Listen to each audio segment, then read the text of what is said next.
Right, yeah, good afternoon. Richard Bradfield. I have the humbling privilege of being the station director at Heysham Power Station. And I work for a company called EDF Energy. I'm sat in the middle. It's 30 years ago today that I rocked up at Heysham Power Station, or Heysham 2 Power Station actually, at the start of my career in some rust bucket of a Datsun at the time. And I suppose what I want to get over in the next 20 minutes to you is, can we turn the hell down on this at all? It really is just how lucky I think I have personally been to work at the Heysham Power Stations in this community. It's a phenomenal privilege. If you've ever seen the film Sliding Doors with Gwyneth Paltrow, you know, for you sat out here today, you make these accidental choices, don't you, in your career, and you suddenly find yourself doing something 30 years on, and you think, I was bloody fortunate. Interesting coming to this sort of thing, because you're quite humbled by it all. In some respects, you feel a little bit of a fraud, because what I mean by that is there's a bucket load of people here and in that other room who've taken huge personal courage and probably risk to do whatever they're doing today to create their businesses, mortgage themselves to the hill, God knows, work 16 hours a day. And I've been a little bit protected, I suppose, because I've been lucky enough to join a large organisation that is the power station. So what am I trying to say in a clumsy way? I do take my metaphorical hat off to those people. Because this power station in this community is a big thing. You drive up and down the M6, and even as a kid, you can't help notice these big buildings that sort of impose on the coastline. What I do have in common with everyone in this room, though, and next door, and this local area, is I absolutely love this part of the country. It is the best place to be and live. Howgills, Lake District, Yorkshire Dales, the canal, this town, the beer in here, and I have the privilege, I live north of the power station of when the weather's pretty good. Cycling along the prom on that front, is there a better view on the planet and how varied the weather conditions can be to what you see? It is a stunning place to live, and my passion for the place, I've lived here 30 years. I've been away a couple of years in that period, is something that I have absolutely in common. So what I want to cover really here, I think people know what happens at the power station down the road, but I want to say a bit more. We make bucket loads, I don't know whether that's an SI unit or not, shed loads, megawatts of low carbon generation, have been doing so since 1983. So I want to just talk a little bit about the history without boring you to tears, a little bit about the people and the impact on the community and how the community impacts on us at the power station. And a little bit about what's going to happen in the next year, because that place has been there for the last 50 years, half a century. 25 years after the war, we started going with those power stations.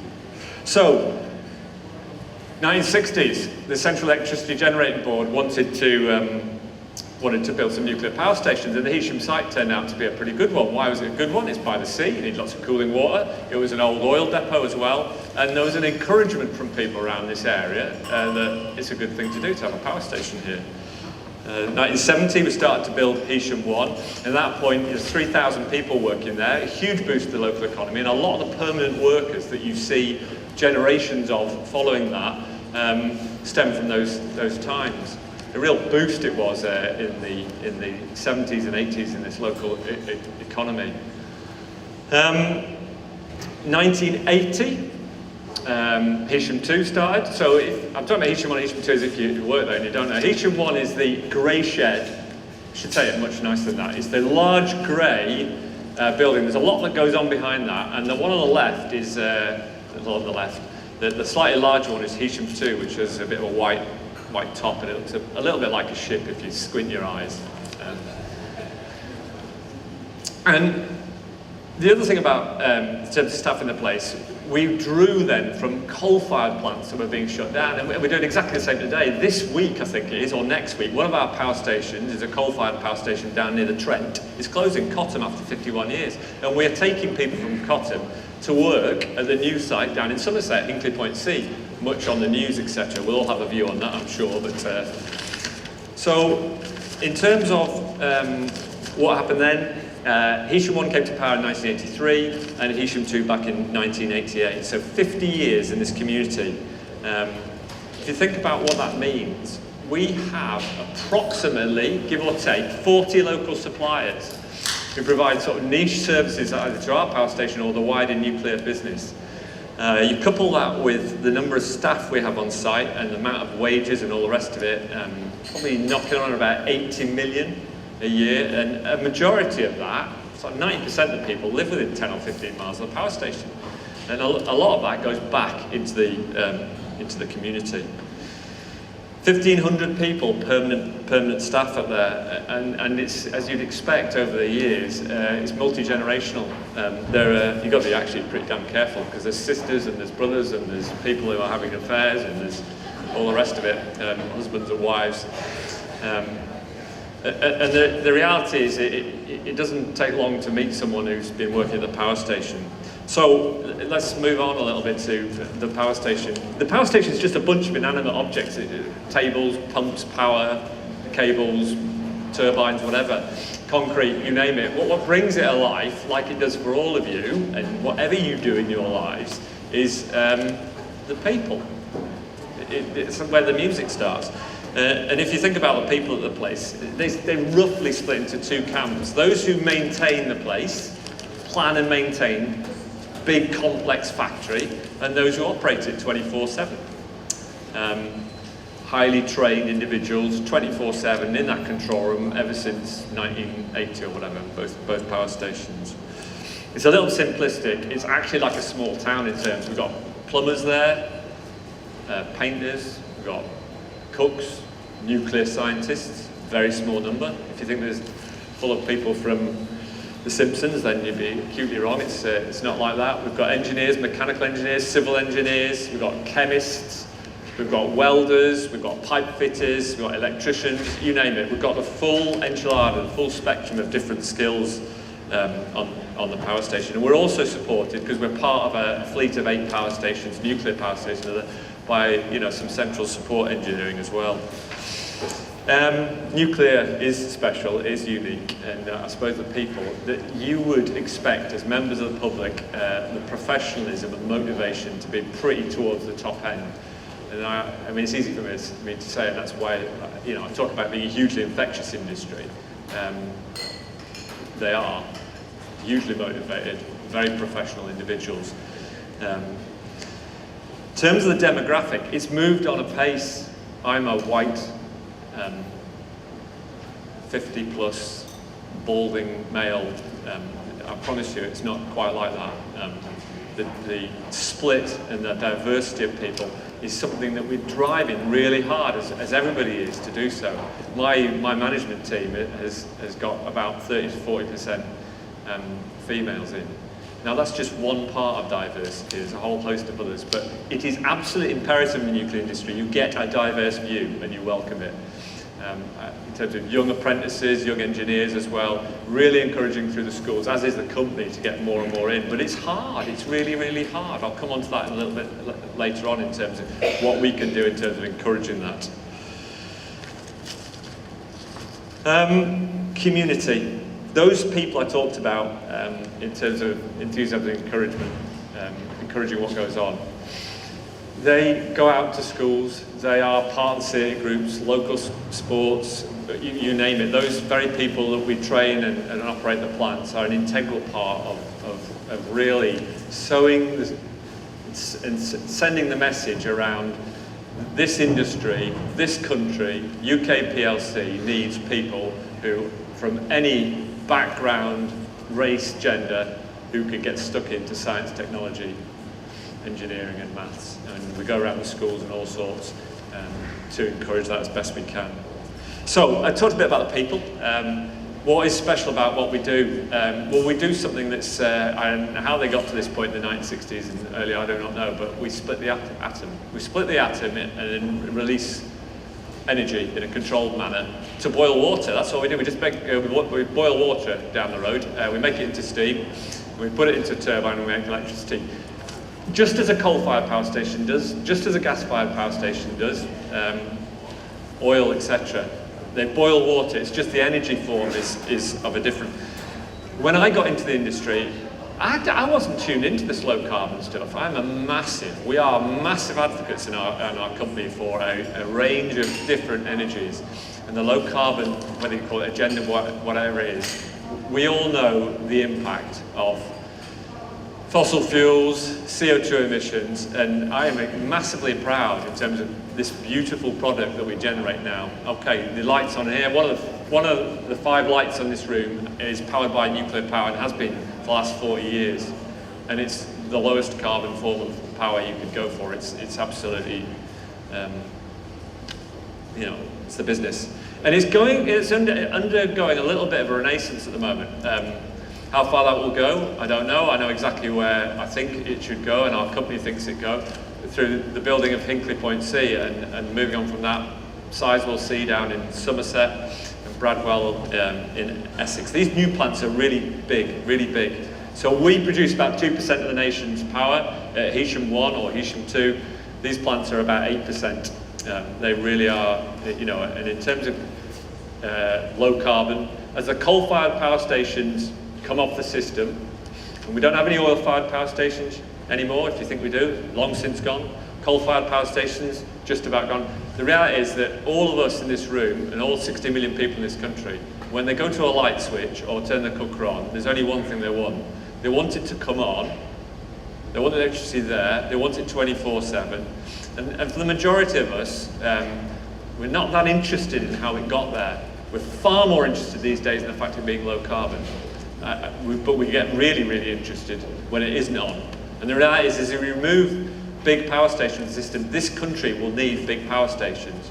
And it needs them with a mix of wind, because sometimes, as we know, it's not actually windy out there, and sometimes it's not sunny out there. But there's a balance. I'm stood up here on behalf of my company, and everything I believe in is we absolutely need that energy mix.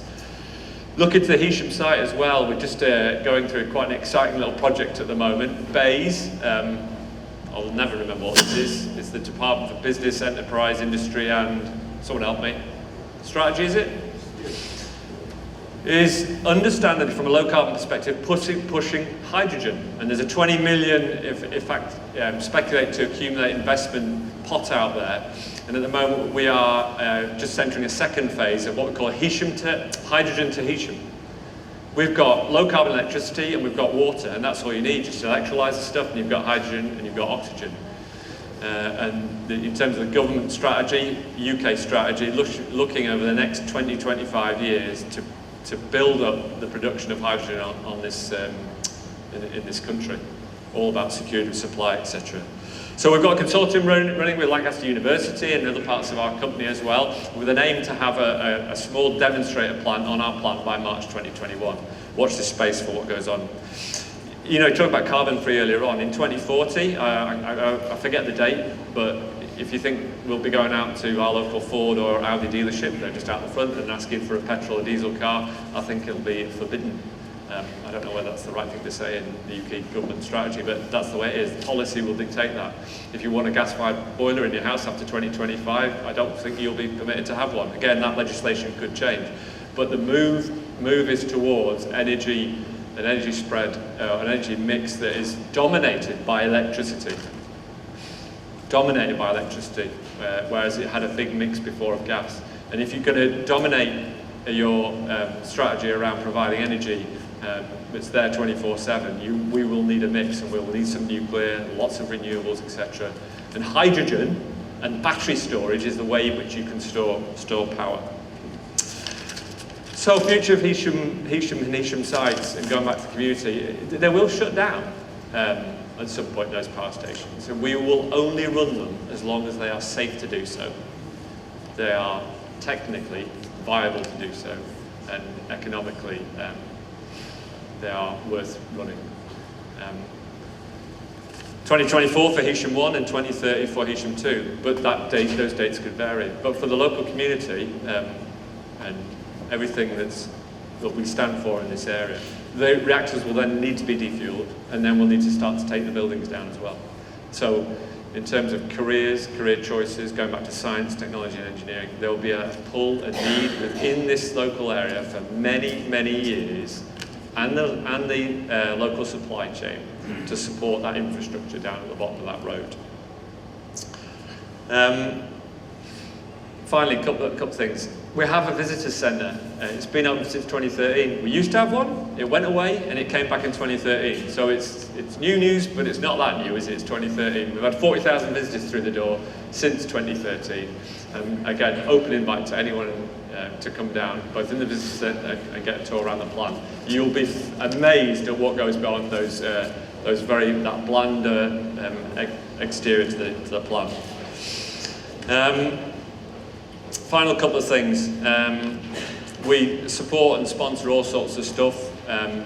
My final thing is around the career issues. We've got people who've worked on the site 30, 40 years. I've said it's multi-generational. We've got people who've been on the site a week and a half. They're just doing their apprenticeships, the full spectrum. And that's why we spend so much time and effort through the visitor centre and going out to schools to promote in whatever way, shape or form we can for people to get interested. Not necessarily in just our power station, but the whole business of manufacturing and technology in this country is the backbone of what we do down there. Recently sponsored the Morecambe Carnival. If you went down there, anyone go down Morecambe Carnival? Yeah, did you? If you went to see Dan Plain from the Royal Institution give a talk about explosive food, I went down 10:30 in the morning with my 9-year-old lad, proper bellyache laughing stuff. And if that doesn't inspire young people to come back and think, actually, this stuff is pretty damn interesting, I'd like a career in it, an apprenticeship, then I don't know what does. So just to close, because I'm looking at the time, spot on. Yeah, I just feel immensely fortunate to have accidentally found myself in a complex engineering business, working alongside a myriad of people of different skills and background. And to be just as enthused now as I was a year ago and 10 years ago, it's a massively infectious industry. I'm equally proud of the role that power station down the bottom of the road plays in the success and how this whole area prospers. North Lancashire, whatever you want to call it, Lancaster and Morecambe, this whole northwest region. So thank you very much for coming along and for listening. And if there's any questions, just fire away.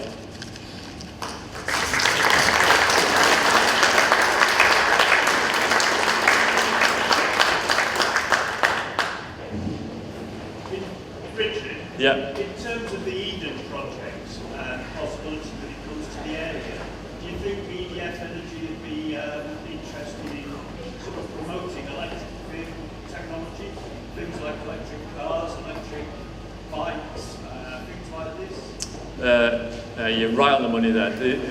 So the Eden project, there can't be a soul in this whole area who doesn't want that to go from a concept, design, whatever it is, to actually being built. So that's the first point to know. Are EDF Energy, our power station, interested in? God, 100%, absolutely so. In whatever format it is, because we, just as we're the low, in terms of low carbon, the move towards electricity being the dominant fuel source, etc. Yeah, we've already been talking on a number of occasions. We have the Eden project to Heysham 2, they're coming to Heysham 1. Thick as thieves we need to be with that project to support, promote, get involved with them. Spot on, thank you.